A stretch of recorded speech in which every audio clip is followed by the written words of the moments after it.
कल कालाझरिया में पानी की पाइपलाइन टूटकर गिर गई थी, जिससे कि एक बड़े इलाके में जहां पीएचई द्वारा पानी की आपूर्ति की जाती है, वहां पानी की आपूर्ति में बाधा होने की आशंका जताई जा रही है। शुक्रवार को इसी मुद्दे पर भारतीय जनता पार्टी की ओर से जिला शासक दफ्तर में ज्ञापन सौंपने का कार्यक्रम किया गया तथा भाजपा जिला अध्यक्ष देवतनु भट्टाचार्य के नेतृत्व में भाजपा नेता और कार्यकर्ता रैली की शक्ल में जिला शासक कार्यालय पहुंचे। इस दौरान उन्होंने टीएमसी और प्रशासन पर भ्रष्टाचार में लिप्त होने का आरोप लगाते हुए नारेबाजी की एवं जिला शासक दफ्तर के सामने एक विरोध सभा का आयोजन भी किया गया, जहां वरिष्ठ भाजपा नेता कृष्णेंदु मुखर्जी ने अपने वक्तव्य रखे। इसके अलावा पत्रकारों को जानकारी देते हुए जिला भाजपा अध्यक्ष देवतनु भट्टाचार्य ने भी अपनी बातों को रखा।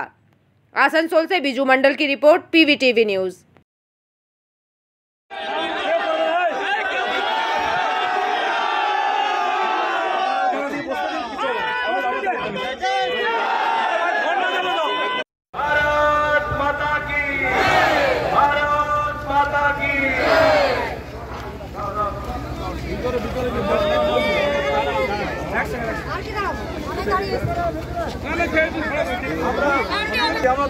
এখানে তো কোনো জঙ্গি আন্দোলন হয়নি,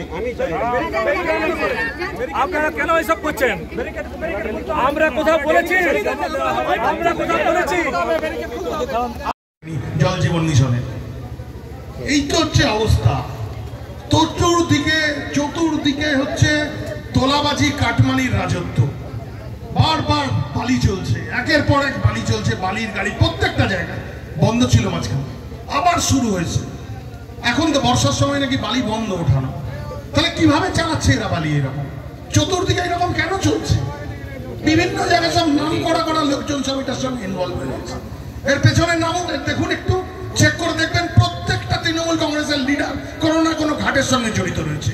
প্রত্যেকটা তৃণমূল কংগ্রেসের ছোট বড় মেজদের তাদের পেট ভরছে এই টাকাতে। কেন এইরকম? প্রশাসন নির্বিকার, প্রশাসন চুপচাপ, প্রশাসনের কাছেও যাচ্ছে এই টাকার ভাগ।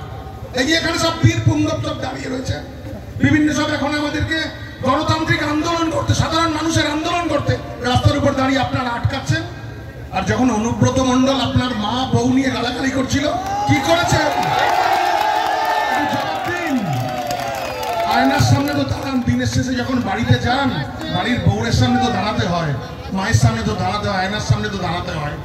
যে তৃণমূলের নেতা পুলিশ প্রশাসনের সঙ্গে এইরকম ব্যবহার করতে পারে, পুলিশ প্রশাসনের মা বোনের সম্পর্কে এইরকম উক্তি করতে পারে, সাধারণ মানুষের সম্পর্কে, সাধারণ মা বোনদের সম্পর্কে কি রকম তাদের চিন্তাধারাটা খুব সহজেই আমরা অনুমান করতে পারি।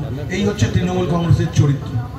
চোর, লুটেরা, ডাকাত সব 6 মাস আমরা বরদাস্ত করুন, আর 6 মাস, আর 6টা মাস বরদাস্ত করুন। যা শুরু হয়েছে এই সরকার যাবে, ওই বঙ্গোপসাগর ছুঁড়ে ফেলবো, আর সেদিনকে আসবো জবাব দিয়ে গলাতে। আমার আগে জবাব দিয়ে আজকে আমাদের ডেপুটেশন হচ্ছে ডিএম এর কাছে। কালাঝরিয়াতে জলের পাইপ ভেঙে পড়েছে। সেই জলের পাইপ ভাঙার ফলে বিস্তীর্ণ এলাকায় জল কষ্ট ভুগবে মানুষ। সাধারণ মানুষের স্বার্থে বিজেপি আন্দোলন নেমেছে। আমরা ডিএম সাহেবকে জানাবো, নির্দিষ্ট সময়ের মধ্যে যদি এই জলের ব্যবস্থা যদি না করা হয়, তাহলে আমরা বৃহত্তর আন্দোলনে নামব এবং বালু খননের জন্য, অবৈধ বালু খননের জন্যই এই ঘটনাটা ঘটেছে, দুর্ঘটনা ঘটেছে। সেজন্যে এই অবৈধ বালি টোটালি বন্ধ করতে হবে। আগামী 2 দিনের মধ্যে যদি জলের ব্যবস্থা না হয়, তাহলে এই রাস্তাতে, আসানসোলের রাস্তায় কোথাও কোনো বালুর ট্রাক আমরা চলতে দেবো না। কিন্তু ডিভিসির যে জল ছাড়া, সেটাও একটা দাবি করছে তৃণমূল সবসময় দাবি করবে। তৃণমূল নিজেদের অপদার্থতা রাখার জন্য সবসময়তে অন্য কাউকে দাবি করে, সবসময় বিজেপিকে দায়ী করে। কিন্তু সাধারণ মানুষ জেনে গেছে যে তৃণমূলের কথার সারমর্ম কী আছে না আছে। তৃণমূলের একটা অপদার্থ সরকার আমাদের রাজ্যে চলছে, সার্বিকভাবে তারা ব্যর্থ। একটা নৈরাজ্য সৃষ্টি করেছে। সাধারণ মানুষের স্বার্থে পানীয় জলের মতো ব্যবস্থা, সেটার মেনটেনেন্সের জন্য প্রত্যেক বছর যে টাকা কন্ট্রাক্টরদের দিতে হয়, সেই টাকার পর্যন্ত পেমেন্ট হয় না। মেনটেনেন্সের জন্য 1 পয়সা খরচা নেই। কারণ তৃণমূলের নেতারা, অফিসাররা, তারা ওই মানুষের জন্য যে কাজ করতে হবে সেই চিন্তা থেকে তারা কতটা বালি উঠছে, কত টাকার বালি কাটমানি কি আসবে না আসবে, সেই ব্যাপারে তারা বেশি চিন্তিত। आसनसोल से बिजू मंडल की रिपोर्ट, पीवीटीवी न्यूज।